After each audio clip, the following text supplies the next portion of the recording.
selanjutnya, tanpa berlama-lama, langsung saja ya kita berikan waktu lebih kurang sekitar 40 menit dari sekarang kepada Kak Nur Fadila SH untuk memaparkan ya bahan diskusi kita terkait tema yakni strategi belajar asik di tengah pandemi. Ya, jadi kepada Kak Nur Fadila, waktu dan tempat kami persilahkan. Bisa dibantu untuk screen layar materinya? Oh baik, siap Kak. Host bisa? Baiklah, bismillahirrahmanirrahim. Assalamualaikum warahmatullahi wabarakatuh. Selamat pagi dan salam sejahtera untuk kita semua. Baiklah, alhamdulillah, terima kasih kepada saudara moderator. Senang sekali rasanya bisa bertemu dan bertatap muka meskipun berbasis daring bersama teman-teman dan juga adik-adik yang insya Allah tidak merubah niat kita untuk selalu menebar kebermanfaatan untuk orang banyak. Alhamdulillah, Allahumma sholli ala Sayyidina Muhammad wa ala ali Sayyidina Muhammad. Semoga acara ini memberikan dampak yang lebih baik untuk kita agar bisa saling berbagi. Nah, tadi sudah perkenalan. Izinkan saya pada hari ini diberikan kesempatan oleh Syarul dan kawan-kawan untuk menyampaikan webinar pendidikan dengan judul Strategi Belajar Asik di Tengah Pandemi. Nah, teman-teman yang insya Allah dirahmati Allah Subhanahu wa Ta'ala, sebagaimana yang kita ketahui bahwa pendidikan adalah salah satu kunci dari kemajuan bangsa. Nah, sebelum kita membahas tentang bagaimana belajar di tengah pandemi, terlebih dahulu saya akan memaparkan tentang pentingnya pendidikan. Yang pertama, pendidikan sangat berpengaruh terhadap kualitas sumber daya manusia. Mengapa dikatakan dengan demikian? Karena dengan pendidikan, maka kualitas dan potensi dari suatu wilayah akan tercermin dari pendidikannya. Nah, yang kedua, pendidikan adalah kunci kemajuan bangsa. Dengan pendidikan, maka akan menentukan kemajuan sebuah bangsa. Bangsa yang maju juga dibarengi dengan pendidikan yang maju di wilayah tersebut. Terakhir, yang ketiga adalah proses pembangunan negara untuk menjadi negara yang lebih maju. Berkesinambungan dengan yang tadi, yaitu kemajuan bangsa, di mana pendidikan memberikan dampak yang luar biasa terhadap tumbuh kembangnya dari kemajuan suatu bangsa. Karena ini situasi pandemi, maka kita menerapkan bagaimana strategi belajar asik di masa pandemi. Kebetulan juga sekarang saya mengajar di salah satu SMA negeri Tiga Rangsang, Kepulauan Meranti. Jadi di sini juga dilakukan dengan pembelajaran daring. Maka di sini saya ingin sedikit berbagi tentang bagaimana kita, baik itu sebagai siswa, sebagai mahasiswa, bisa belajar asik di tengah pandemi sehingga kita menjadi produktif setiap harinya. Oke, di sini ada bagaimana belajar di masa pandemi. Nah, setelah pandemi COVID-19 menimpa Indonesia sejak Maret 2020, menyebabkan banyak sekali aspek kehidupan yang berubah setelah adanya pandemi COVID. Mulai dari aspek ekonomi, aspek sosial, politik, dan juga tentang pendidikan. Nah, dari di bidang pendidikan tentunya mengalami kemunduran yang luar biasa. Karena apa?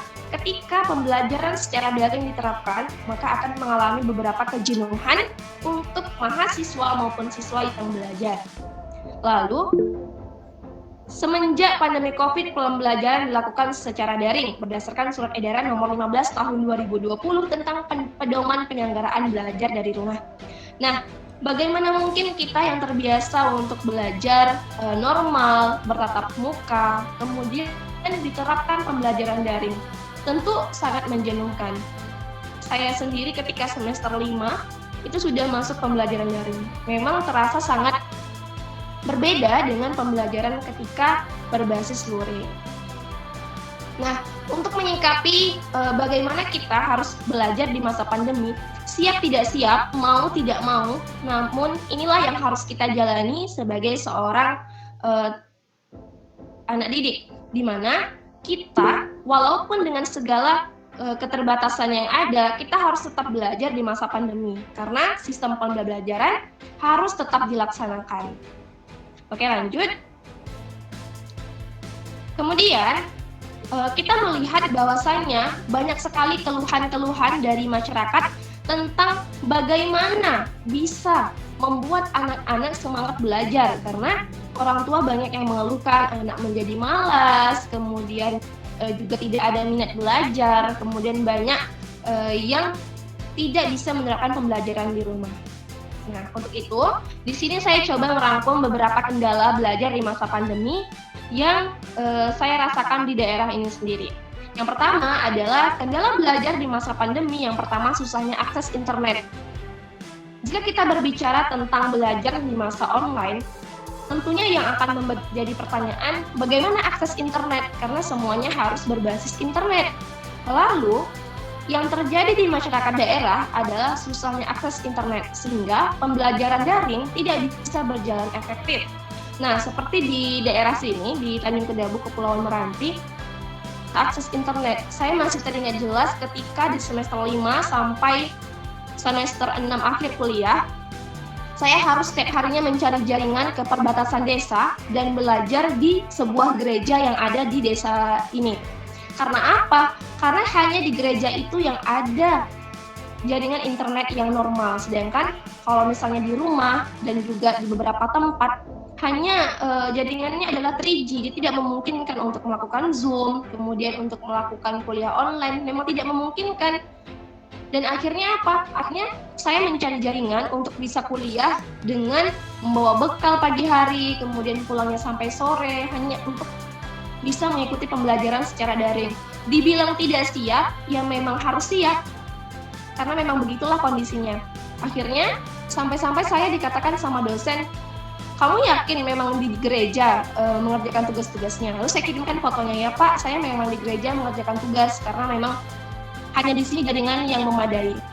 Lalu juga anak-anak di SMA sini tidak bisa secara efektif menerapkan pembelajaran secara daring. Akhirnya, pembelajaran secara daring ini membuat mereka jenuh dan juga tidak bisa karena akses internet. Nah, yang kedua adalah kurangnya pendampingan orang tua dan dosen ataupun guru. Karena kita tahu bahwa proses pembelajaran ada pendidik dan ada yang dididik. Nah, jika kita melihat dengan kondisi pandemi, semuanya memang bagus, tapi dibatasi. Kita saling melihat monitor dan beda gitu. Ketika belajar langsung, mungkin kita bisa langsung menanyakan. Sedangkan ketika online, kita merasa jenuh. Bahkan kadang selama kuliah bisa jadi kita mematikan kamera. Karena apa? Dengan kegiatan pembelajaran yang menurut kita sangat membosankan. Kemudian yang ketiga, lanjut. Yang ketiga adalah anak terbebani dengan banyaknya tugas. Bahwa ataupun mahasiswa, coba kita lihat. Bukankah kita akan terbebani dengan tugas yang sangat banyak? Dengan kondisi daring, tugas diberikan oleh guru, oleh mahasiswa, oleh guru, oleh dosen, itu sangat banyak. Misalnya untuk siswa diberikan LKS yang sangat banyak untuk mengisi, kemudian untuk mahasiswa diberikan tugas yang tidak sedikit.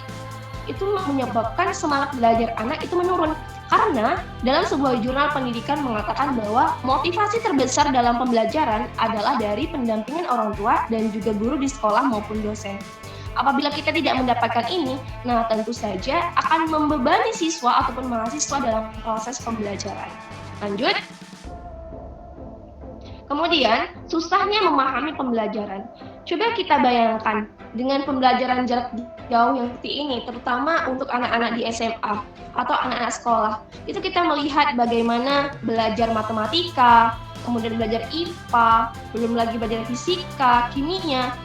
Itu dengan cara daring tentu sangat memiliki keterbatasan, karena biasanya sistemnya kita itu belajar dijelaskan langsung, kemudian kita memahami dan diberikan pendampingan selama belajar.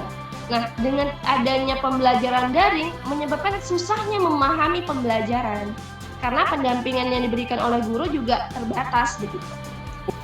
Baik, terima kasih banyak kepada Kak Nur Fadilah yang telah memaparkan materinya sangat-sangat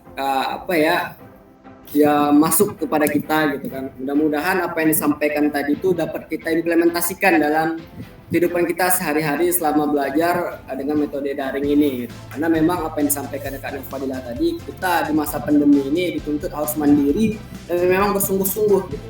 Karena memang ya itu tadi, kalau kita tidak bersungguh-sungguh ya kita ketinggalan dengan orang-orang di luar sana yang udah luar biasa keilmuannya.